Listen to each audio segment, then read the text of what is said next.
गम और आजमाइश की घड़ी में ईरान के साथ खड़े हैं। बानी पीटीआई का ईरानी सदर की मौत पर इजहार अफसोस। बानी पीटीआई का कहना है कि गम और आजमाइश की घड़ी में ईरान के साथ खड़े हैं। अपने एक बयान में उन्होंने कहा है कि हेलीकॉप्टर के हादसे में सदर इब्राहिम रईसी और वजीर खारजा हुसैन अमीर अब्दुल्लाहान की अलमनाक मौत का सुनकर गहरा रंज हुआ है।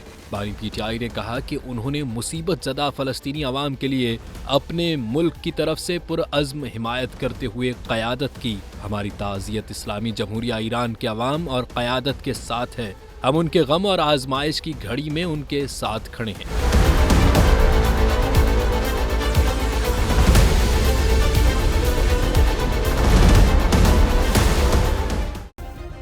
सब्सक्राइब करें और बेल दबाएं ताकि कोई खबर रह न जाए।